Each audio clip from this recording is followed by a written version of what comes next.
بسم اللہ الرحمن الرحیم 8 رکعت نفل نماز شب برات میں دیگر نوافل و عبادات کے ساتھ یہ 8 رکعت نوافل نماز ضرور پڑھیے گا۔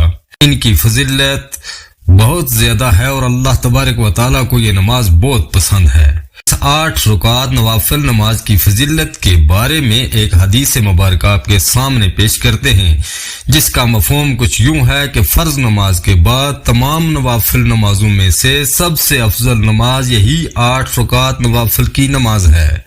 آپ بھی ضرور پڑھیے گا۔ تو آئیے یہ جان لیتے ہیں کہ اس نماز کی ادائیگی کا کیا طریقہ کار ہے، اس کا وقت کون سا ہے، یہ وقت کب سے شروع ہوتا ہے اور کب ختم ہوتا ہے، اس کی ادائیگی میں کون کون سی صورتیں پڑھی جاتی ہیں، مکمل تفصیل آپ کی خدمت میں پیش کرتے ہیں۔ ویڈیو کو آخر تک مکمل دیکھیے گا، اچھی لگے تو لائک اور دوستوں کے ساتھ شیئر کرنے میں کنجوسی نہیں کرنا ہے، دوستوں کے ساتھ شیئر کر کے ثواب ضرور کمائیں۔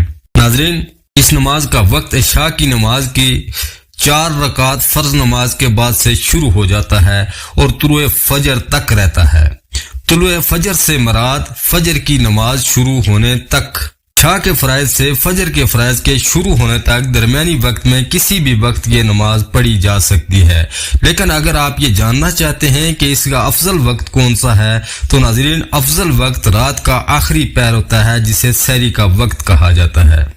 ان نوافل کو 2 رکعت کر کے پڑھنا ہوتا ہے۔ اس کا طریقہ یہ ہے کہ آپ نماز کی نیت کریں گے، ثنا پڑھیں گے، تعوذ تسمیہ کے بعد سورہ فاتحہ پڑھیں گے، اس کے بعد جو بھی سورت آپ کو یاد ہے جو پڑھنا چاہتے ہیں وہ پڑھ لے۔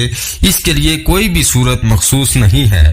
اگر آپ کو زیادہ سورتیں یاد نہیں تو آپ ہر رکعت میں سورہ اخلاص ہی پڑھ لیں، آپ کی نماز ہو جائے گی۔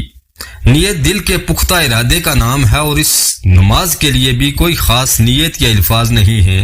ہاں، اگر کوئی نیت کے الفاظ ادا کرتا ہے تو یہ مستحب ہے۔ اگر آپ الفاظ سے نیت کرنا چاہتے ہیں تو اس طرح کر لیں: میں نے نیت کی 2 رکعت نماز نوافل تہجد کی واسطے اللہ تبارک و تعالیٰ کے منہ میرا طرف خانہ کعبہ شریف کے۔ اکثر لوگ رات کو نوافل پڑھتے رہتے ہیں لیکن رات کے آخری حصے میں سو جاتے ہیں، جبکہ سحری کا وقت افضل ترین وقت ہوتا ہے اور اس میں یہ تہجد کے نوافل پڑھنے بہت افضل ہیں۔ اللہ تبارک و تعالیٰ ہمیں یہ نوافل پڑھنے اور نیک عمل کرنے کی توفیق عطا فرمائے۔ بہت شکریہ۔